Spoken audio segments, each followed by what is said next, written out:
¿Te has preguntado alguna vez cómo sería vivir sabiendo que el mundo entero solo recuerda tu rostro después de que se convirtiera en un arma? Tú, transformada en mito, en monstruo, en metáfora, pero nunca en persona. Tu nombre perdura a lo largo de los siglos como una maldición. Medusa, la mujer que se convirtió en cabeza, la cabeza que se convirtió en símbolo. Pero nadie pregunta quién eras antes del templo, antes de los ojos que matan, antes de la culpa que no era tuya, pero que te obligaron a cargar. Naciste humana, pero no te dejaron morir así. No naciste monstruo, ni santa, ni fuerte. Naciste niña, de piel radiante y ojos demasiado grandes para un mundo tan pequeño. Incluso de niña te dijeron que había algo diferente en ti, algo que no era tuyo, pero que crecía en tu cuerpo como un destino forzado. La belleza, la maldición más antigua que cualquiera puede cargar sin preguntar. Cuando creciste, no te preguntaron qué querías. Solo dijeron que los dioses tenían planes. Y cuando los dioses tienen planes, los humanos obedecen. Fuiste enviada al templo de Atenea como una ofrenda viva, como una sacerdotisa consagrada, como carne pura destinada a servir sin tocar jamás, sin desear jamás, sin vivir jamás. El templo era frío, hecho de mármol y silencio, y pronto aprendiste que la pureza que te exigían era una jaula. Todos hablaban del honor de vivir allí, pero nadie hablaba de la ausencia, de la soledad que crecía en los pasillos como musgo en el fondo de un pozo. No podías amar, no podías hablar alto, no podías reír sin medir el sonido. Tu piel, tu cabello, todo tu cuerpo era territorio sagrado, lo que en realidad significaba no tuyo. Aprendiste a caminar despacio, mesuradamente, como si incluso respirar necesitara permiso. Y sin embargo, incluso en el silencio, observaban. Siempre había ojos, guardias, peregrinos, sacerdotes, todos fingiendo devoción, pero con ojos que te rastrillaban como cuchillas. Nadie se atrevía a tocar, pero todos imaginaban. Y lo supiste, sentiste una pureza rodeada de deseos no expresados, y esa era la parte más cruel, la ilusión de control. Porque en el fondo, incluso allí, en el lugar más sagrado de la diosa más rígida, ya no eras tu propio amo. Eras un cuerpo esperando el error, una ofrenda esperando caer. Y nadie te lo dijo, pero cada templo es también un teatro. Y cada sacerdotisa es, tarde o temprano, una pieza desechable. Y empezaste a sentir que algo andaba mal con la forma en que el mundo te miraba, como si fuera solo cuestión de tiempo antes de que todo se derrumbara. Pero seguiste, obedeciste, rezaste, esperaste, como quien camina sobre una cuerda de cristal, hasta que él entró, y entonces el templo dejó de ser sagrado, y tú de ser humano. Si también sientes que hay historias que nadie quería escuchar, que tu dolor se transformó en silencio, suscríbete. Aquí desenterramos voces olvidadas y le damos nombre a lo que intentaron enterrar como mito. Entró al templo sin preguntar, sin dudar.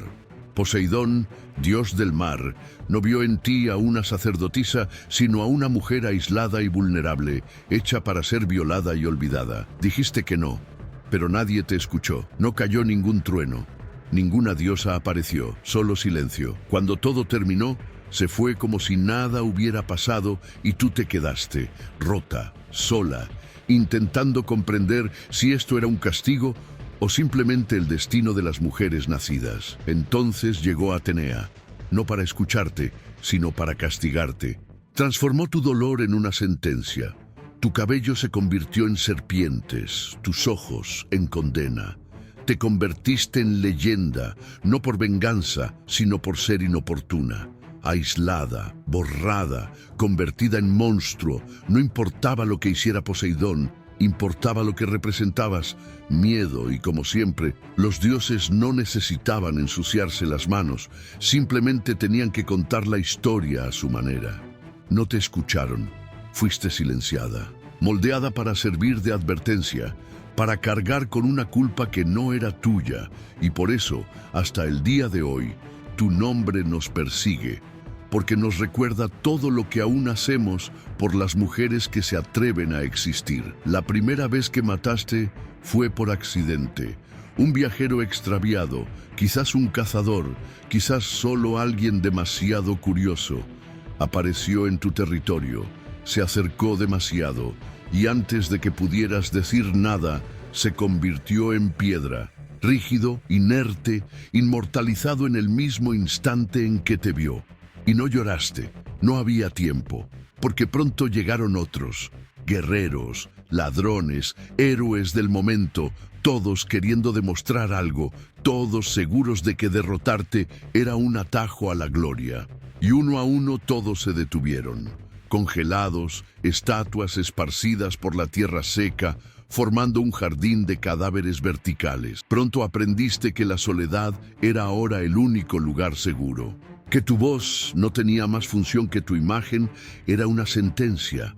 Aprendiste a ocultar tu rostro, a apartar la mirada, a temer al espejo. Y fue entonces cuando comenzaste a sospechar, ¿podría existir aún algo de ti dentro de todo esto?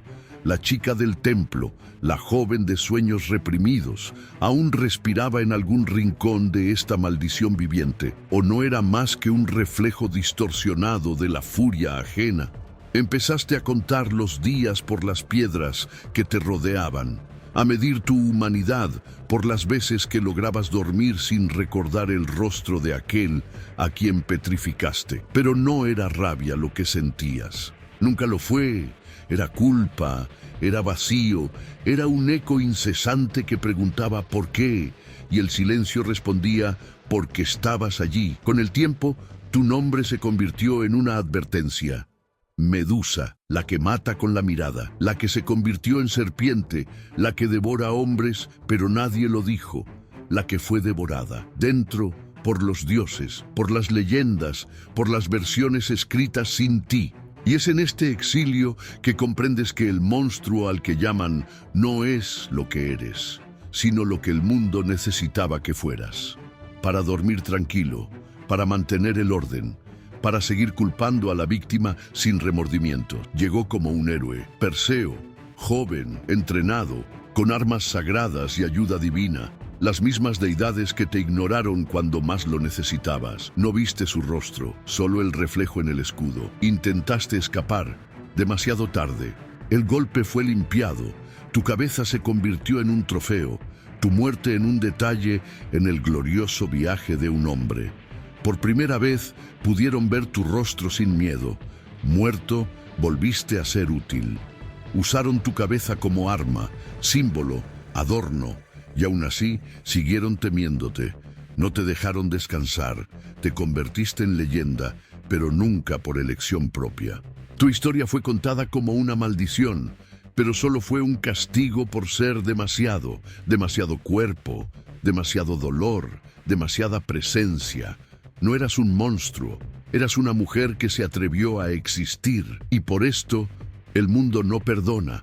Moldearon tu dolor en mito, lo llamaron justicia, pero en el fondo solo fue un silencio impuesto.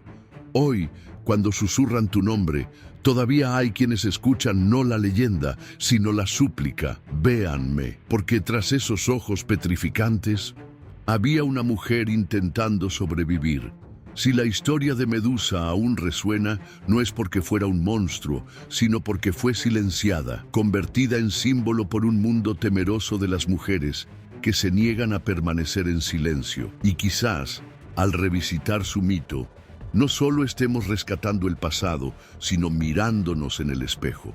Si esta historia te conmovió, si crees que las leyendas esconden profundas verdades, suscríbete al canal, dale a me gusta y comenta abajo, ¿Medusa fue una víctima o una villana? Tu opinión puede dar voz a quienes nunca tuvieron la oportunidad de hablar.